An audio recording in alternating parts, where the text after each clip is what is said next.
Hello there, one and all, and thank you very much for tuning in to episode 477 of Love at First Scent with me, Persolaise, live on YouTube. As always, whether you're watching the live or you're watching the recording, you are very welcome. We have some comments already on this Sunday afternoon, evening. First comment goes to Luke, who appropriately enough says, Happy Sunday. What a very, very generous and lovely thing for you to say. Happy Sunday to everybody. Happy whatever day of the week it is that you're watching this video on. Keith is here as well saying hello, and so is Alex, who says, hello, this is Alex from Graz in Austria. You're very welcome. I'm so happy to catch the live stream, and I'm wearing Naima, by the way. You smell amazing. Hello, David. Hello there, one and all, and welcome to... Don't make me read the thing. Anyway. You're very, very welcome as well, David. For the benefit of those of you watching live, we always have to do this. The plan for today is to do 3 videos back and back. The first video is just going to focus on this new release from Crivelli. Second video is going to be a kind of mini showcase of 4 scents from a brand that we have talked about a little bit on this channel before, and then we will come back for a third video where I will just talk about 3 newish perfumes. So 3 back to back. I think we should get going. Who else is here?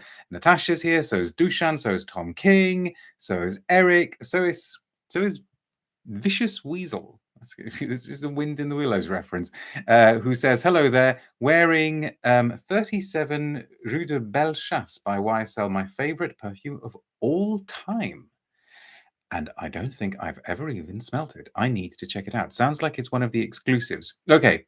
Oh, Renaud, you're nice to see your name here. Hello from a surprisingly sunny Belgium. Okay, revealing your location, Monsieur Salmon. You're very, very welcome. We haven't seen your name here for a while. Amouage questions to him, okay? Oriana's already picked up on the fact that you're here, Renaud. I'm sure there was actually an Amouage thing that I had on my mind, and I thought I must ask Renaud, but I'm not going to ask you here, don't worry. Right, new-ish from Crivelli. This came out in the UK, I think, a couple of months ago, and I believe that in Britain it is exclusive to Selfridges.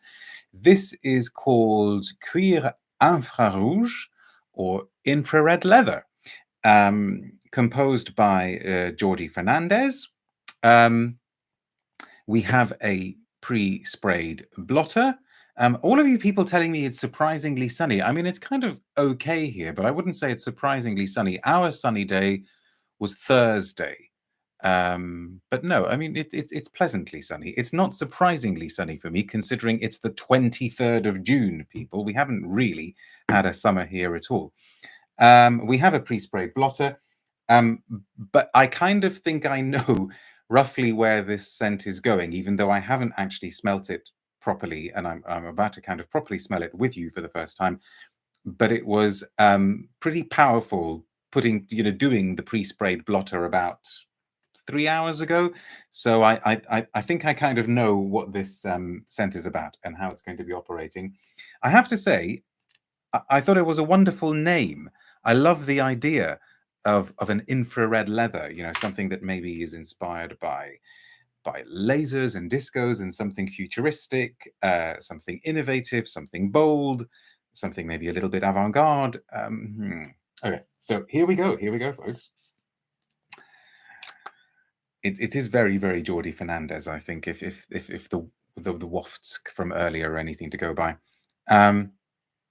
Oh, Martin says, infrared leather for spring, groundbreaking. Don't be naughty. Sean says, I literally live 27 minutes from London and never go. I've never been to the big department stores other than Harrods like 20 years ago. I need to go. Sean, I think you need to go. Right. A lot of you will know, regular viewers will know, that leather is a bit of an easy sell for me. I do like leather perfumes. Navi Light says, tried this down in London, and I have to say, it didn't work for me. Far too sweet, generic. Okay. But for me, a leather has got to have something new to say, something interesting to say. Tuscan leather, rightly or wrong, try to put your teeth back in your mouth. Let's start again. Tuscan leather has, rightly or wrongly, been a huge, huge influence on the perfume world on leather compositions. I think, unsurprisingly, because it is beautiful, I love Tuscan leather. And as we've said on this channel many times before, Tuscan leather can trace its lineage all the way back to Canisia 10, which is also excellent, which happens to be in good shape in its current formulation. I did a review of it a little while ago. But there are so many Tuscan leather wannabes out there at the moment that I think there are even some brands that have done more than one Tuscan leather wannabe, because they kind of, try to cover all the bases.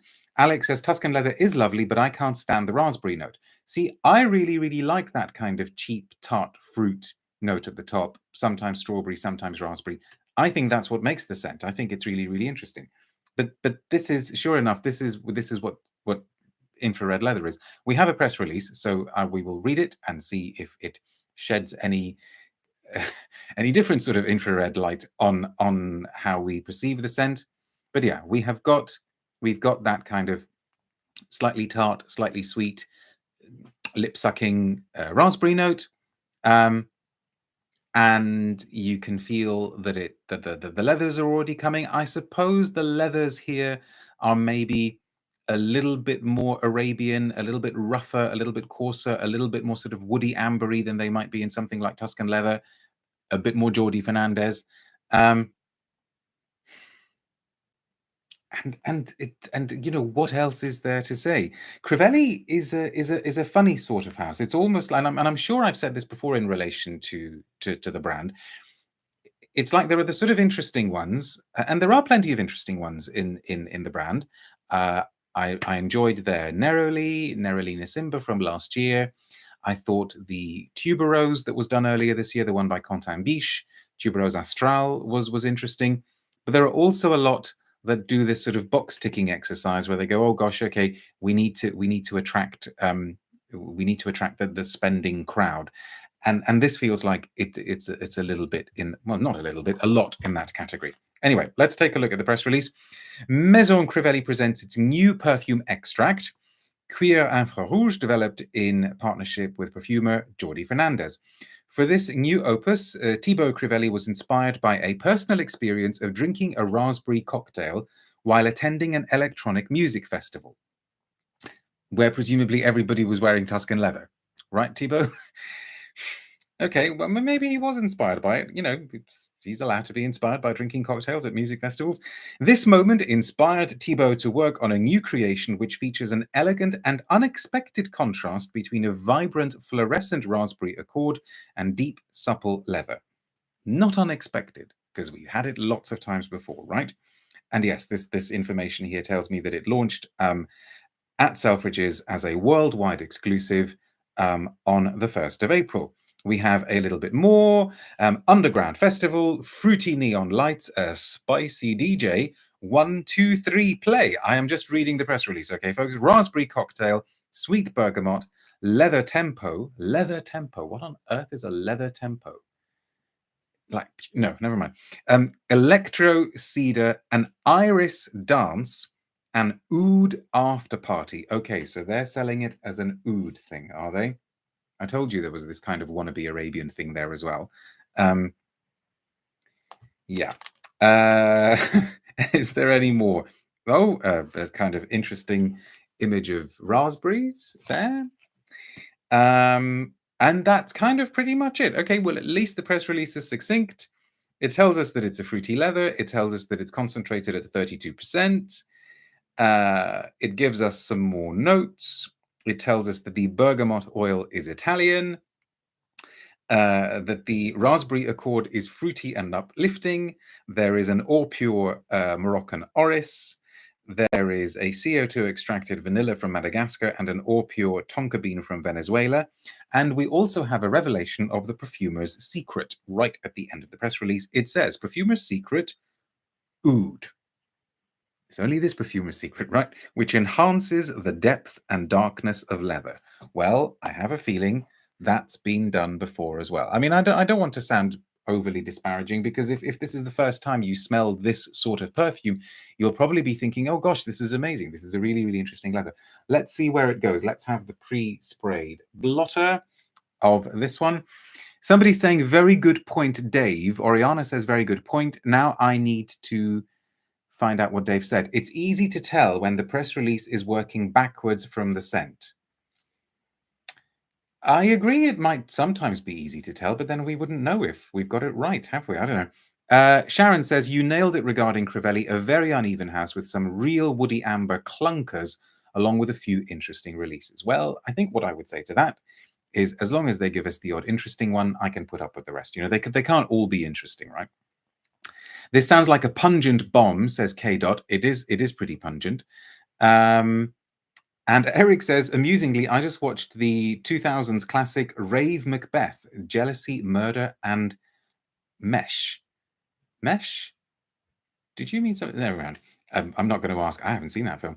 And finally, Alex, I really would like a simple, straightforward leather scent. Is there something like that out there? You know, like a new leather jacket. I've done a whole video of leather scents. You need to check out the leather video. Okay, so there's a leather biker going past. I don't know if the microphone picked that up. Pre-sprayed blotter for infrared leather. Okay, the woody ambers are not hitting me over the head. They're not making me do the whole flinch thing, which Monsieur Salmon has seen me do on many an occasion in his company.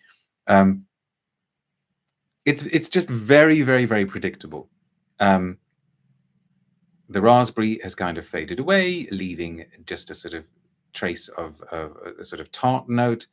The leather is the kind of straight up and down tannery suede like Tuscan leather type leather, and the oud is woodiness, darkness, certainly some sort of woody amber materials, I would have thought, but they haven't been overdone.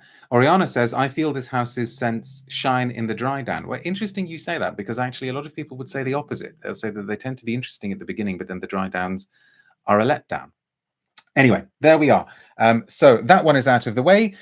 Please do consider subscribing to this channel if you haven't already done so. If you would like to find out how you can support my work, you should be able to see a link to my Ko-fi page in the video description below. And if you've enjoyed the video and you would like to support me in another way, it helps if you give it a thumbs up. And I really, really do mean that. That helps on YouTube. Right, we will take a 2-minute break and come back with something really rather different. But thank you very much for watching this one. See you in a few minutes. Bye now.